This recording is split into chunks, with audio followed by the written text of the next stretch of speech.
Once upon a time, the year was 1966 to be exact, a small group of dedicated and visionary parents set their sights on creating a Jewish day school that would prepare students to be significant contributors to their communities, as well as give them an opportunity to receive the best in Jewish and secular education. Only then would they be properly positioned to both embrace the present and impact the future. Their dream, these 50 years later, has become a reality, and what they imagined, what they worked hard to create, has produced the most widely respected K-12 Jewish day school in the region, and one of the oldest in the country, known for its diverse student body, its family-like environment, and its supreme quality educational opportunities that have resulted in a heritage filled with bright and charming students. I think a very big aspect of my life wouldn't exist, even though I live in a religious family who's active in our synagogue. Without going to a Jewish day school, I wouldn't get the same level of knowledge about Judaism.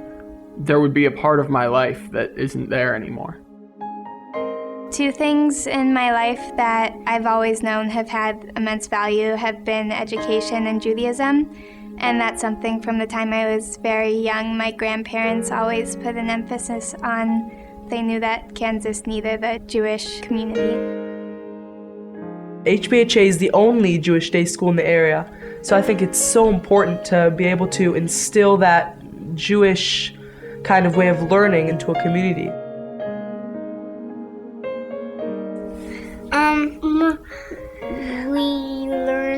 We learn Hebrew and we write Hebrew and we do Hebrew papers, and some papers that we do is for big kids, but we can do the big kid ones. Yes, because we're so smart. At the beginning, it was hard to garner support. Most people thought the idea of starting a Hebrew academy total folly. But dreams don't require reality to grow, and tenacity isn't dependent on what makes sense. And so, with a startup budget set at $45,000 and not a penny in the bank, the founders knew it was time to call in some help. The attention turned to Hyman Brand, uncle of founder Carl Puritz. There was no one else who could pull this off. To be the leader of our school and to win the respect of the community, other than Uncle Hyman. We won him over. The fact that he believed in it was enough to persuade other people that they should believe in it and give their money to it. Brand began making calls and in less than 2 weeks had raised the money to cover the first year's payroll and education fees.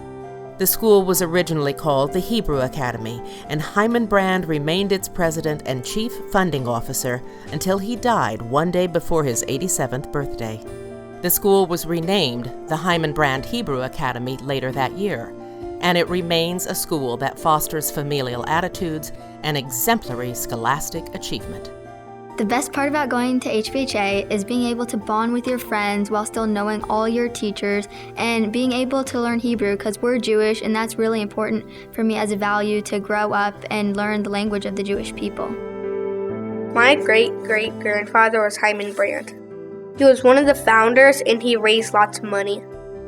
It's important to learn about our Jewish identity. The dynamic between the students is really unique. I don't know any other schools that aren't home schools where you see seniors and kindergartners interacting every day and know each other by name. The thing I love most about HBHA is the family environment here. I can say with absolute certainty that I love every single member of my class, and especially on Friday mornings, we get together in our families, and it's just wonderful getting to talk to all these kids that if I'd gone to any other school, I would never be interacting with a second grader or a fifth grader or a seventh grader.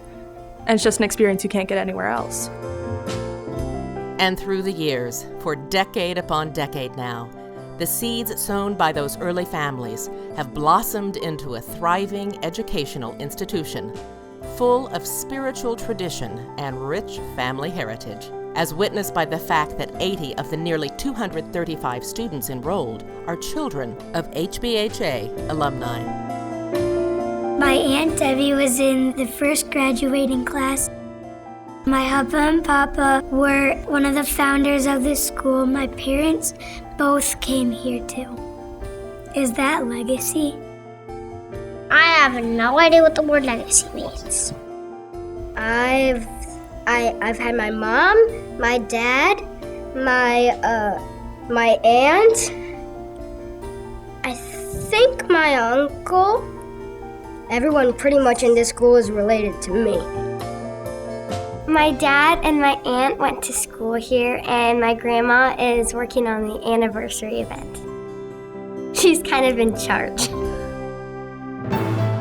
And while some may not know the word legacy, they are filled to the brim with all the power that word provides. From the first graduating class in 1976 to today's seniors poised to attend the best colleges in the nation, Hyman Brand Hebrew Academy is delivering on the dreams of its founders.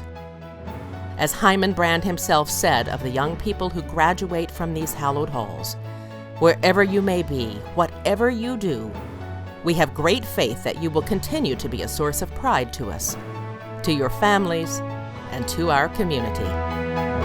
Happy 50th anniversary, HBHA! Happy 50th anniversary, HBHA!